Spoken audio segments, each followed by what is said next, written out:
Hello friends, आपका स्वागत है एमपीपीएससी ज्ञान दर्पण चैनल पर। हम पढ़ रहे थे मध्य प्रदेश की जनजातियां, जिसमें हम मध्य प्रदेश की भील जनजाति को कंप्लीट कर चुके हैं। आज हम शुरू करेंगे अपनी गौंड जनजाति को। तो चलिए दोस्तों, हम शुरू करते हैं गौंड जनजाति को। तो सबसे पहले हम देखेंगे जो गौंड जनजाति है वो समूह के रूप में मध्य प्रदेश की सबसे बड़ी जनजाति है, और जनसंख्या के आधार पर अगर हम देखें तो गौंड जनजाति मध्य प्रदेश की दूसरी बड़ी जनजाति है। इनका मुख्य क्षेत्र जो देखेंगे कि मध्य प्रदेश की नर्मदा घाटी क्षेत्र, दक्षिणी जिलों में मंडला, बालाघाट, डिंडोरी, सिवनी, छिंदवाड़ा, विंध्य और सतपुड़ा के मध्य भाग में गौंड जनजाति प्रमुख रूप से पाई जाती है। इसके बाद हम देखेंगे कि इसकी उत्पत्ति कहाँ से हुई है। तो गौंड जनजाति की उत्पत्ति हमारी तेंगलू शब्द से हुई है। तेंगलू शब्द कौन सा है? कौंड शब्द, कौंड है, जिसका अर्थ है पहाड़। इससे हमारी गौंड जनजाति की उत्पत्ति मानी जाती है। इसका एक नाम और क्या है? कोयतोर है, जिसे गौंड जनजाति को कोयतोर नाम से भी जाना जाता है।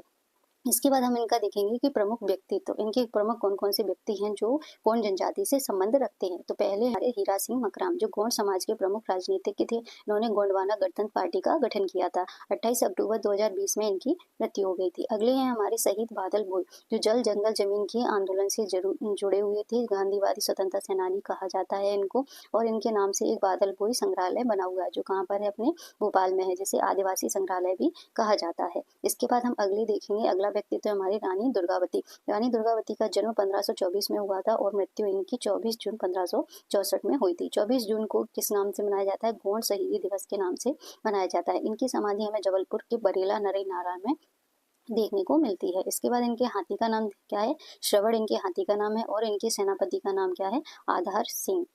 इसके बाद हम अगला व्यक्तित्व है हमारे जनगण सिंह श्याम, जो प्रसिद्ध गौंड चित्रकार हैं, जो मैजिशियन ऑफ द अर्थ के टाइटल इनको मिला है। ठीक है, और 2001 में इनकी जापान में मृत्यु हो गई थी। इसके बाद हम देखेंगे कि जनगणना के आधार पर गौंड जनजाति कितनी प्रतिशत है, जो कितनी है? 33.25% इसकी जनजाति। और निवास के आधार पर अगर हम देखेंगे तो गौंड जनजाति को 3 भागों में बांट दिया गया है। कौन कौन से? राजगौंड, धुरगौंड और मुड़िया या मारिया गौंड। राजगौंड उन गौंड को कहा जाता था जो भू स्वामी होते थे, जो भूमि के स्वामी होते थे, इनके पास ज्यादा जमीन होती थी, उनको राजगौंड कहते थे। और जिनके पास साधारण वर्ग के जो गौंड होते थे, गौंड जनजाति के लोग होते थे, उनको धुरगौंड कहते थे। और गौंड जनजाति में अत्यधिक पिछड़ी उपजाति है, उसका नाम क्या है? मुड़िया या मारिया।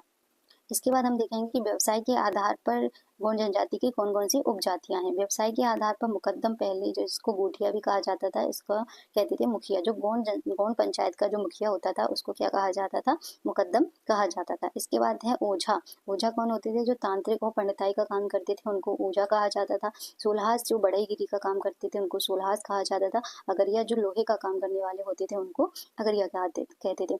इसके बाद है कोलिया बोतिस, जो नगरों में जाकर नाच कर पैसे अर्जित करते थे, या जो भी अर्जित करते थे अपने, तो उनको कोलिया बोतिस कहा जाता था। नागरची, जो कोयले का काम करने वाले होते थे, उनको नागरची कहा जाता था। इनका प्रमुख धर्म कौन सा था? ये आत्मावाद और तांत्रिक क्रिया पर विश्वास करते थे। ठीक है, अब इनके प्रमुख देवता देखेंगे कि इनके कौन कौन से देवता हैं।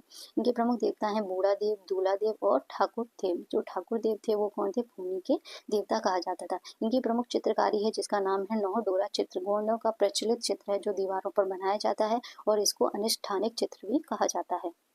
इसके बाद हम इनकी खेती देखेंगे कि ये कौन सी खेती करते थे। इनके यहाँ के जो कृषक हैं वो बारी और बेवर खेती करते थे, जो एक कैसी है? झूम कृषि का प्रकार है। इसके बाद हम इनका भोजन देखेंगे तो चावल, मक्का, कुटकी से मिला हुआ एक पदार्थ बनता था जिसको पेज कहा जाता था। इसके अलावा ये महुआ, जिसे कच्ची शराब कहते हैं, उसका सेवन किया करते थे। इसके बाद हम इनके नृत्य, विवाह और संस्कृति देखेंगे। सबसे पहले हम इनके नृत्य देखेंगे तो नृत्य में इनका है कर्मा नृत्य, जो सबसे ज्यादा प्रसिद्ध है। ऋतु के आधार पर होने वाला नृत्य है। इस नृत्य में यंत्र मादर नामक यंत्र का यूज किया जाता है।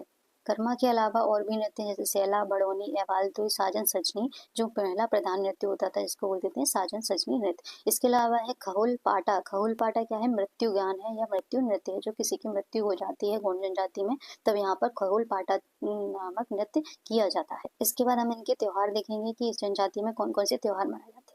गौंड जनजाति का सबसे प्रमुख और सबसे महत्वपूर्ण त्योहार है मड़ई। ठीक है, तो गौंड जनजाति में सबसे महत्वपूर्ण त्योहार कौन सा मनाया जाता है? मड़ई त्योहार मनाया जाता है, जो गौंड एवं उपजातियों का सबसे बड़ा त्योहार है। मध्य प्रदेश के मंडला की मड़ई सबसे प्रसिद्ध है, और छत्तीसगढ़ के नारायणपुर गांव की जो मड़ई है वो विश्व प्रसिद्ध है। ठीक है, इसके बाद है खम्ब स्वांग। खम्ब स्वांग क्या था? ये मेघनाथ पर्व के रूप में मनाया जाता है, जिसे क्या बोला जाता है? खम्ब स्वांग बोला जाता है, जो गौंड जनजाति में मनाया जाता है। इसी के तहत जो मृतक खम्ब है, मृतक खम्ब किस में मनाया जाता है? कोरकू जनजाति में मनाया जाता है, जिसे हम अगली वीडियो में पढ़ेंगे। ठीक है, अब इसके आगे देखते हैं।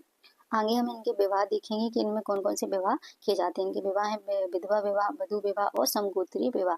समगोत्री विवाह इस जनजाति में प्रचलित होते हैं। कौन सी जनजाति में? गौंड जनजाति में। बाकी जो और जनजातियां हैं, कुछ जनजातियों में गौंड समगोत्री विवाह प्रचलित नहीं होते हैं। ठीक है, तो याद रखना है कि गौंड जनजाति में समगोत्री विवाह प्रचलित होते हैं। इसके अलावा है दूध लौटावा विवाह, जिसमें ममेरे और फुफेरे भाई बहनों का विवाह कर दिया जाता है। उस विवाह को बोला जाता है दूध लौटावा विवाह। इसके बाद लमसेना विवाह, जिसमें लड़की द्वारा लड़की के घर सेवा की जाती है और उसका पिता जब प्रसन्न हो जाता है तो अपनी बेटी का विवाह उस लड़के से कर देता है, जिसको कहा जाता है लमसेना विवाह। इसके बाद है अपना चढ़ विवाह, जिसमें दूल्हा बारात लेकर दुल्हन के घर जाता है, जिसको चढ़ विवाह कहा जाता है। पठौनी विवाह होता है, उसमें दुल्हन बारात लेकर कहाँ जाती है? दूल्हा के घर जाती है, उसको पठौनी विवाह कहा जाता है। इसके बाद हमारी सबसे प्रचलित प्रथा है इसमें घोटल प्रथा, और अगली बुक है हमारी द मोरिया या मोरिया एवं दियर घोटल, जो किसके द्वारा लिखी गई है? बेरियर एल्विन के द्वारा लिखी गई है। इसके साथ ही हमारी गौंड जनजाति समाप्त होती है। इसके बाद हम कोल जनजाति के बारे में पढ़ेंगे अगली वीडियो में। वीडियो अच्छी लगती है आपको तो लाइक करें, शेयर करें, सब्सक्राइब करें। Thank you.